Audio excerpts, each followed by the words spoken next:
ouvir a voz do Salvador.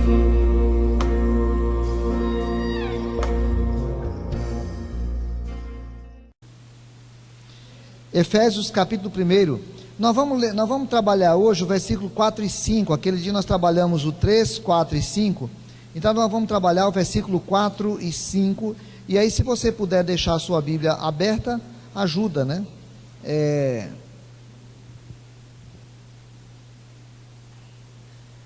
Eu vou ler a partir do 3. Bendito Deus e Pai do nosso Senhor Jesus Cristo, que nos tem abençoado com toda sorte de bênção espiritual nas regiões celestiais em Cristo, assim como nos escolheu nele antes da fundação do mundo, para sermos santos e irrepreensíveis perante ele, e em amor nos predestinou para ele, para a adoção de filhos por meio de Jesus Cristo, segundo o beneplácito de sua vontade, para louvor da glória de sua graça, que ele nos concedeu gratuitamente no amado. Eu já falei no começo aqui que esse é um hino tão maravilhoso, que a gente não consegue trabalhar todo esse trecho que vai até o versículo 14. Então nós vamos olhando devagarzinho e tentando tirar uma lição para o nosso coração, sempre lembrando que o que alimenta a nossa fé, o que trabalha o nosso coração, o que impulsiona a nossa vida, não é a música, não é o culto, não é a igreja, não é a oração nossa enquanto pessoa. O que alimenta a nossa vida é a palavra de Deus.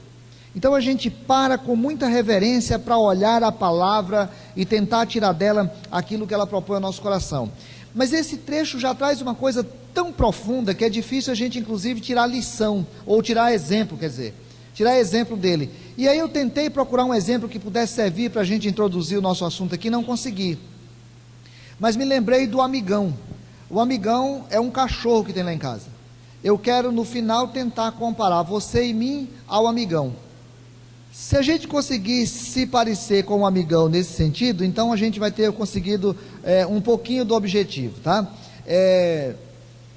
O amigão é um cachorro que tem lá na rua lá de casa, ele ficava por ali e ele tem uma otite, uma inflamação no ouvido que não cura. E nós não o conhecíamos, ele apareceu por lá e a gente via aquele cachorro lá na frente, não tinha dono, ele ficava sempre rodando por ali, e chovia, e aí ele tomava aquela chuva e ele começava a andar com o pescoço meio troncho assim. Então a gente descobriu que ele estava com problema de ouvido e resolvemos dar remédio para ele. Compramos um remédio e começamos a dar. A Del é muito cuidadosa quanto a isso, então ela preparava alimento e botava lá na frente, e o cachorro ia lá comer o alimento, tomar o remédio, e ele melhorou da otite e continuou indo lá buscar o alimento, e a Del continuou dando alimento para ele. Então ele passou a morar no portão da nossa casa, e ele ficou morando lá. Então todas as noites ele dormia lá, ficava por ali. Os meses foram se passando, e um dia passou uma senhora lá, e a senhora disse que aquele cachorro era dela, que ela tinha trazido lá de Jaci, Paraná, que o cachorro era dela, mas ele era um cachorro de rua, então ele não acostumava ficar em casas mais, porque ele gostava de ficar na rua. E aí começou um inverno pesado, e eu não quis mais que ele ficasse tomando chuva à noite lá, então eu abri o portão, ele entrou e nunca mais saiu.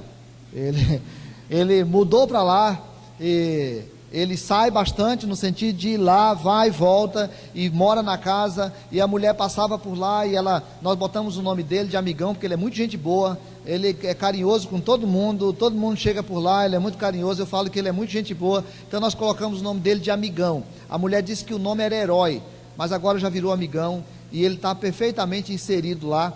E eu sempre lembro disso, sempre falo para os maridos e para as esposas: com carinho até cachorro fica. Dá para lembrar? Dá para entender? Os casais, com carinho até cachorro fica. Se a gente quiser, um pouquinho de carinho, né? O apóstolo Paulo está escrevendo a sua carta aos Efésios, e ele já trabalhou que nós somos abençoados em Cristo. Tudo que o apóstolo vai falar nessa carta, e tudo que o apóstolo Paulo vai falar de modo geral, é lembrando ao nosso coração que em Cristo nós já somos abençoados com toda sorte de bênçãos espirituais nas regiões celestes. Hoje, você já é abençoado. Tudo que Deus tinha de abençoar nas regiões celestes, Ele já o fez em Cristo Jesus. A bênção de Deus para a sua vida não é uma bênção material. A bênção de Deus para a sua vida não é uma bênção plantada no carro que você pode ter, ou plantada na casa que você pode ter. É uma bênção que espiritualmente já aconteceu e nós temos toda ela. Mas o apóstolo Paulo nesse texto vai trabalhar o princípio de que a vida cristã que nós temos é um projeto de Deus. É um projeto que nasceu no coração de Deus para o louvor dele mesmo, para a glória dele mesmo. A vida cristã é um projeto que nasceu no coração de Deus para o louvor da sua própria glória. Eu preciso entender isso. Eu preciso compreender isso.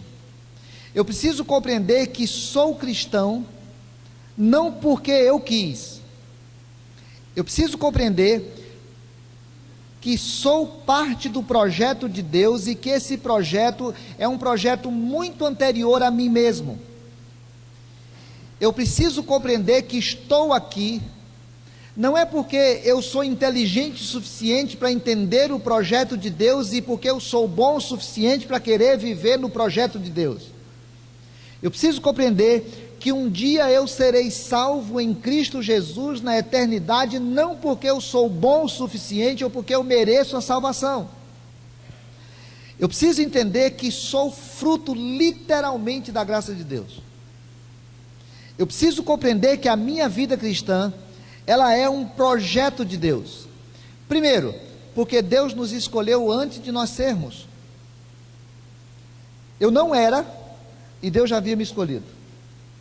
Você não era, e Deus já havia te escolhido. Sabe, especialmente você que tem vindo à igreja há muitos anos, às vezes desde que nasceu, você fica perguntando: rapaz, por que eu sou crente? Ser crente tem hora que é tão complicado. Ser crente tem hora que é tão difícil.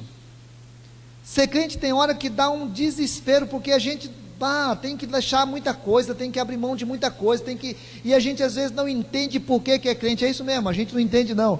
Deus te chamou e Deus te fez crente. Você que está há pouco tempo na igreja, não imagine que é porque você é bom o suficiente ou porque você é inteligente. É porque Deus te chamou e colocou aqui, nessa ou em outra igreja. Você que tem vindo aqui meio como agente secreto. Sabe o crente agente secreto? É aquele que ele não diz que é crente, ele não quer assumir um compromisso ainda com a igreja, ele vem domingo à noite, senta por aqui, termina o culto, ele vaza, ele ainda não tem contato com as pessoas, ele ainda não quer assumir um compromisso, ele ainda não quer, e aí ele fica querendo, mas não querendo, sabe por que você não vai de vez? Porque se Deus te escolheu, amiguinho, querendo não, tu vai ficar, porque é assim. Olha o que a Bíblia diz, que nós fomos, versículo 4, assim como nos escolheu nele, antes da fundação do mundo. Calvino vai trabalhar uma tese que é muito importante para nós. Calvino vai dizer assim: olha, o apóstolo Paulo sai dessa história de que a gente está abençoado agora, e lembra para nós que esse processo começou antes da fundação do mundo.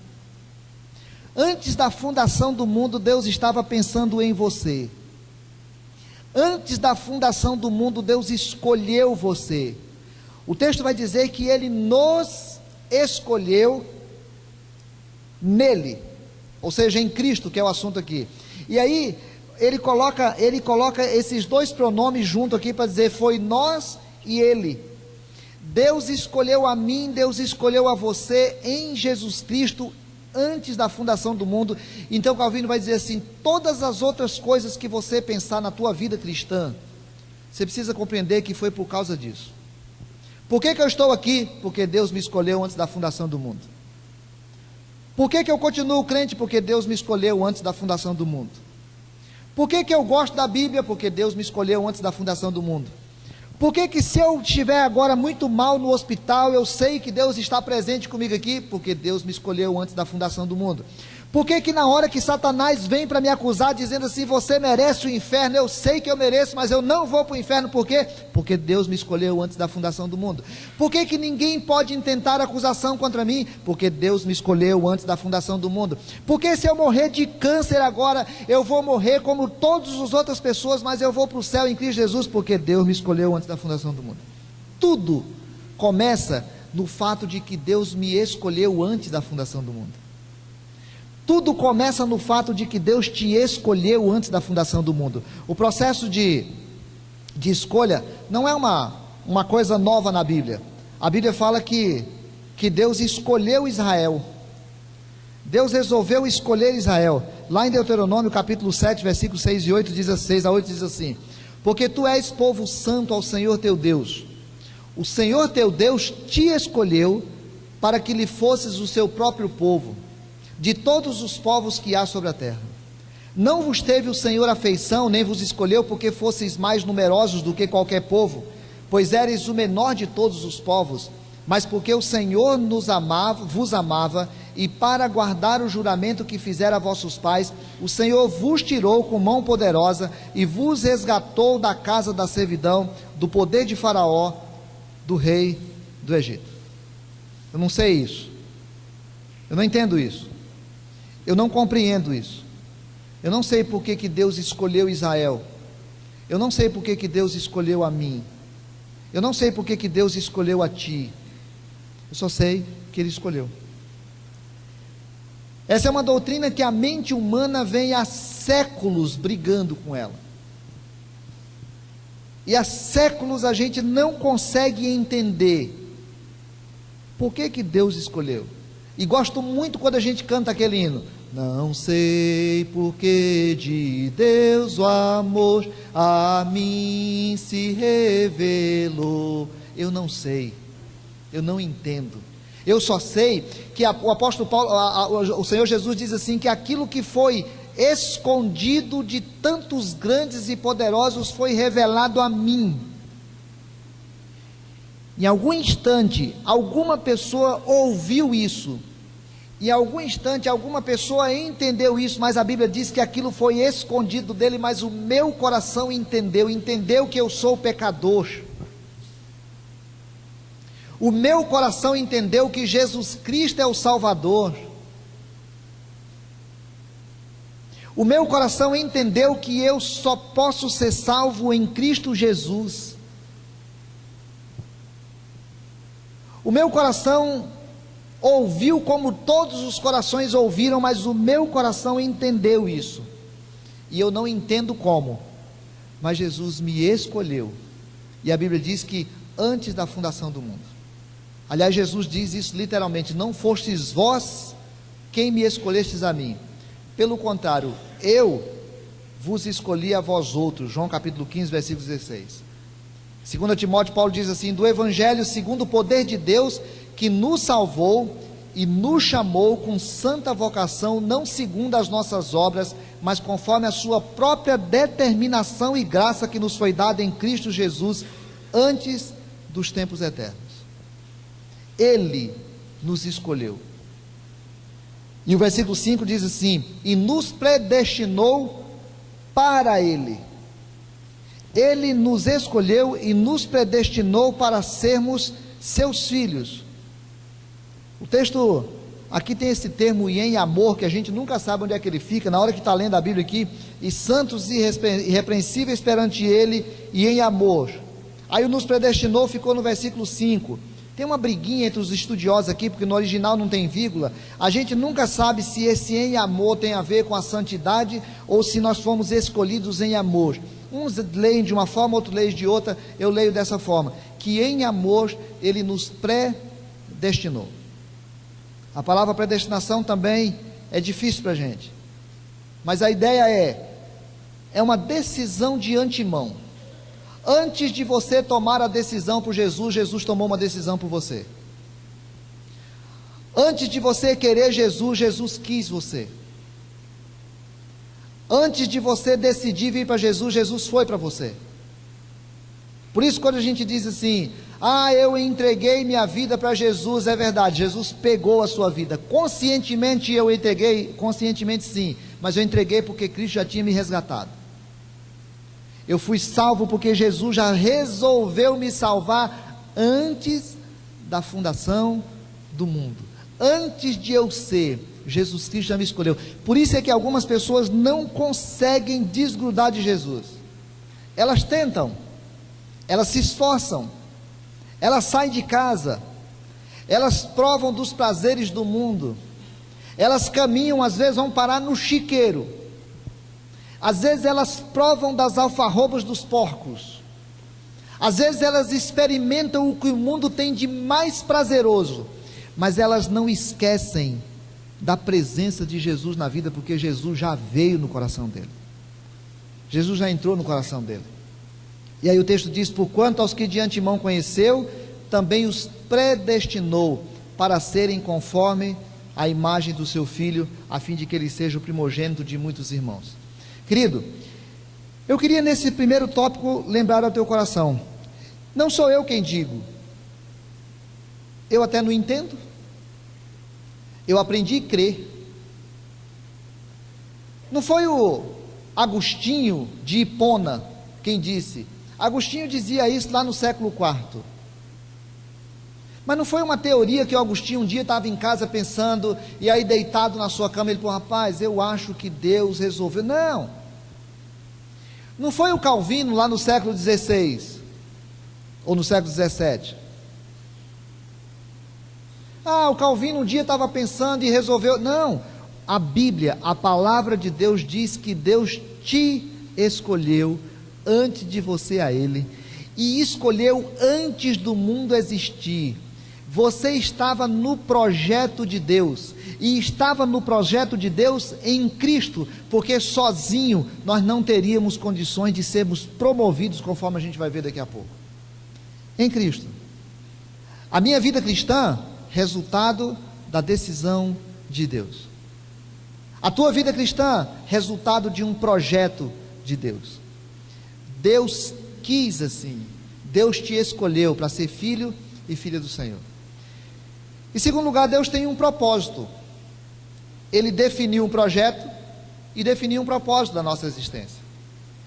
Ele diz assim, nós fomos escolhidos nele antes da fundação do mundo para sermos santos e irrepreensíveis. Hoje nós tivemos um estudo de escola dominical aqui maravilhoso. Patrícia, quero te agradecer pelo estudo de manhã. Não era um assunto da revista, e a Patrícia preparou, trouxe para cá, e eu vou propor depois que você fale lá na sala dos jovens aquela aula. Eu já conversei com alguns, e vou conversar com o Carlinhos para você partilhar lá. Deus foi lá e escolheu a tua vida. Deus foi lá e preparou a tua vida, antes que o mundo existisse, antes que qualquer coisa material existisse, antes que qualquer pessoa existisse. Deus escolheu você, fez você um filho com um propósito definido. Ele quer que você seja santo, Ele quer que você seja santa, Ele quer que eu seja santo, e diz que Ele quer que nós sejamos irrepreensíveis. A palavra irrepreensível é a mesma palavra que dava a ideia lá no Velho Testamento daquele animal que tinha que ser oferecido para Deus como sacrifício sem mácula. Ele não podia ter defeitos, ele não podia ter doenças, ele não podia ser manco, ele tinha que ser um animal perfeito, que ele era colocado lá em sacrifício, e aí aquele animal tinha que ser sem mácula. O escritor dos Hebreus diz assim, que Jesus foi oferecido em sacrifício sem mácula, e agora o apóstolo Paulo diz assim, nós fomos chamados para sermos santos e irrepreensíveis. O pastor Cristiano estava fazendo a liturgia aqui no começo, estava falando sobre o fato de que o pecado não pode ser uma coisa constante na nossa vida, ele tem que ser um acidente. Às vezes ele acontece mais do que deveria, mas tem que ser um acidente. Em 96 eu tive um acidente de carro, bati o meu carro, eu errado, o carro do cara deu perda total, o seguro teve que pagar. Agora em 2010, 2011, não sei, teve um acidente de carro, a Nayara estava dirigindo, teve um acidente de carro, ela é errada, ou seja, nós somos um perigo, né? Ela é errada, bateu o meu carro, no meu nome, e aí o meu nome vai ficando registrado em algum lugar das seguradoras por aí, e aí teve perda total os 2 carros. 15 anos depois, o seguro estava tendo que pagar agora 2 carros, então pagou de 1 e agora pagou de 2, ou seja, o seguro até agora está tendo prejuízo comigo. E aí chegou um dia que eu fui fazer a renovação do seguro lá, aquela seguradora não queria fazer mais não, porque diz assim: cara, você não compensa, você é um perigo. Deus te escolheu e Deus me escolheu para que a gente seja santo e irrepreensível. E aí a gente se constrange diante de Deus, porque o pecado não pode ser comum para nós, porque o pecado não pode fazer parte da nossa natureza normal, do nosso dia normal. E aí a gente teme e treme diante de Deus, porque se eu fui escolhido em Cristo para ser filho, então agora eu já sou filho, ótimo, que beleza, agora eu já sou filho, então eu posso sair vivendo do jeito que eu quero? Não, porque faz parte do mesmo pacote a salvação e a santificação, e quem assumiu o pacote da salvação, naturalmente assumiu o pacote da santificação, e quando o pecado passa a ser naturalmente convivido conosco, nós não entendemos, ou nós não recebemos a primeira parte, e aí eu vou parar diante do espelho e tremer, e aí eu vou parar diante do espelho e ter pavor, porque, e aí como é que eu faço, quando eu me percebo pecando? E aí como é que eu faço, quando eu me percebo envolvido pelo pecado? Eu estou fora do propósito de Deus, eu fui escolhido, eu fui predestinado com um propósito definido, ser santo e irrepreensível. E no versículo 5 ele diz: para a adoção de filhos. Eu fui escolhido para ser adotado como filho. Aqui tem uma coisa interessante desse texto: o povo judeu não tinha o costume de adotar filhos. As crianças iam fazendo parte da família, não tinha o costume da adoção de filhos. O povo romano tinha o costume de adotar filhos, e a lei romana dizia que quando uma pessoa nascia numa casa, ele tinha direito à herança. Lembra a história do filho pródigo? O filho pródigo chega para o pai e pede para ele aquilo que é seu direito: eu quero a minha parte da herança. Então, o filho que tinha nascido na casa, ele tinha o direito conquistado pelo fato de ser filho. O adotado não. O adotado ganhava o direito. Ao adotado era dado o direito de ele ter todos os direitos de herança. O John Stott fala uma coisa muito bonita com relação a isso. Ele diz: para que nós somos adotados? Nós somos adotados porque nós assumimos em Cristo uma dignidade maior do que na criação. Porque na criação nós somos olhados como criaturas, agora nós somos recebidos como filhos. Agora nós temos um irmão mais velho. Por isso o texto de Romanos que nós lemos antes diz que ele foi o primogênito. O texto diz que nós somos adotados como filhos porque o Senhor nos recebeu dessa maneira, nos adotando como tais, e fez isso pelo beneplácito da sua vontade. Foi algo que surgiu no coração de Deus. Deus não tinha nenhum motivo para fazer isso. Deus não tinha nenhum motivo para fazer isso, a não ser o seu próprio amor e a sua própria vontade. Ele quis fazer isso, ele desejou fazer isso, foi do seu propósito eterno fazer isso, e porque ele decidiu fazer isso, ele transformou você em alguém que era só uma criatura em filho. mas a todos quantos o receberam, deu-lhes o poder de serem feitos filhos de Deus. Portanto, nós fomos promovidos a uma dignidade maior. Nós somos chamados para ser filhos. Eu agora sou filho de Deus. A Nayara foi escolhida hoje, né? Como líder do Ministério do Louvor. O grupo reuniu e escolheu a Nayara. Ela é líder do Ministério do Louvor. E aí a Jéssica, amiga de infância da Nayara, estava brincando com ela. Eu sou amiga da líder do Ministério do Louvor. Brincadeira carinhosa delas duas, né? A Nayara já me contou. Irmãos, eu sou filho de Deus. Se eu falar para você que eu sou filho do Antônio da Cruz, não fede e não cheira. Tu sabe quem é o Antônio da Cruz? Não. Qual é a importância do Antônio da Cruz? Nenhuma. Quem é o Antônio da Cruz, cara? Não, eu sou filho de Deus. Você é filho e filha de Deus. Se a gente pegar a palavrinha lá do Velho Testamento, esses dias eu estava num programa de televisão e o rapaz que estava me entrevistando, ele era judeu, ele é judeu, o Benito, gosto muito dele.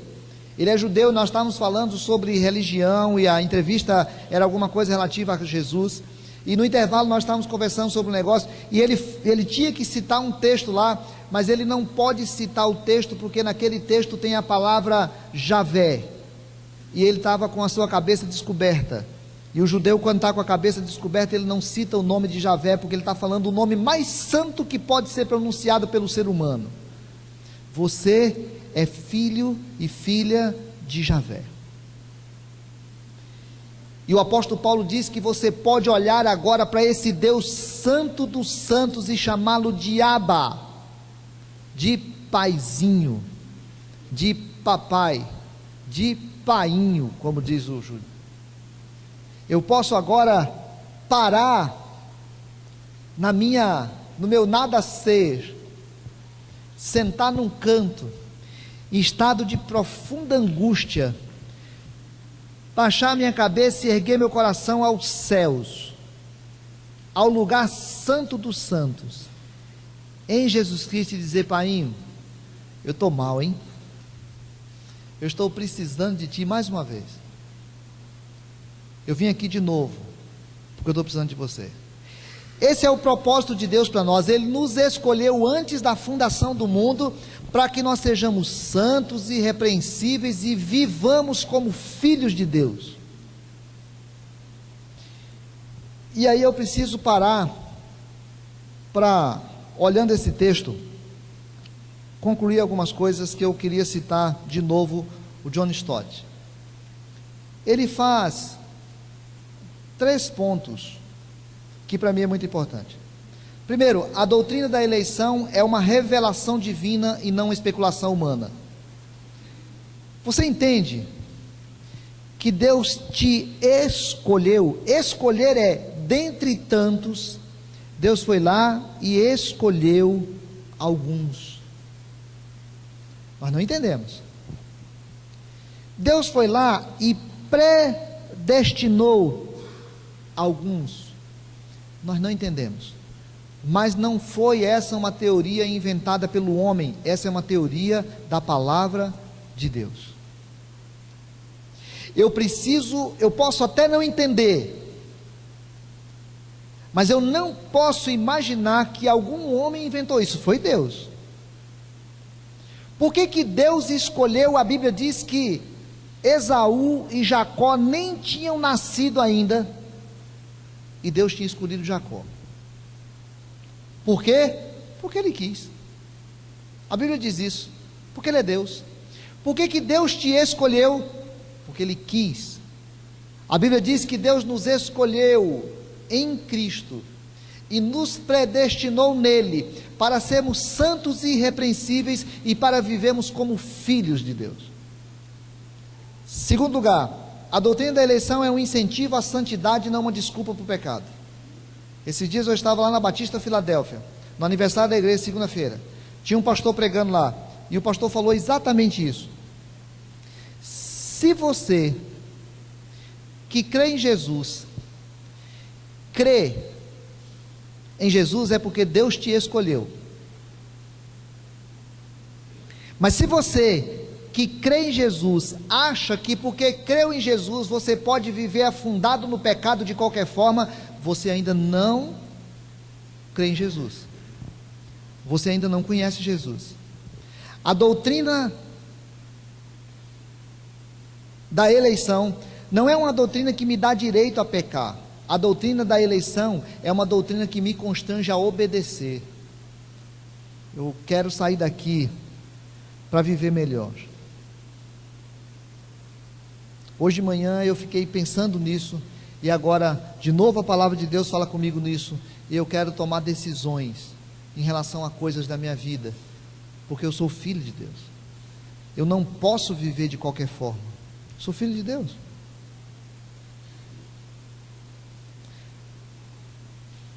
Terceiro lugar, a doutrina da eleição é um estímulo à humildade e não ao motivo de orgulho. Eu não posso imaginar que há alguma dignidade em mim. É por causa disso que eu sou salvo. Há alguma importância em mim. Olha como que eu sou importante. Não, irmãos, eu sou pecador. Eu sou filho da graça.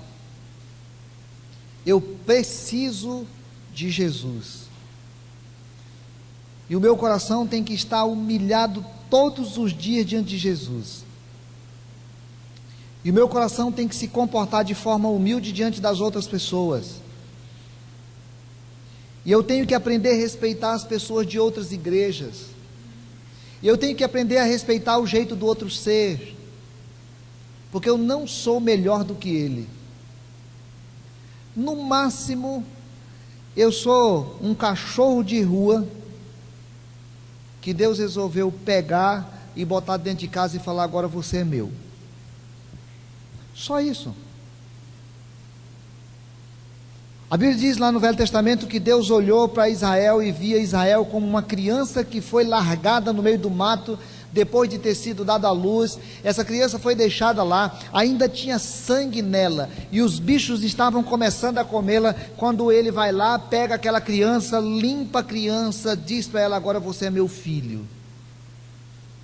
Você é meu filho. Eu amo você, porque eu decidi te amar.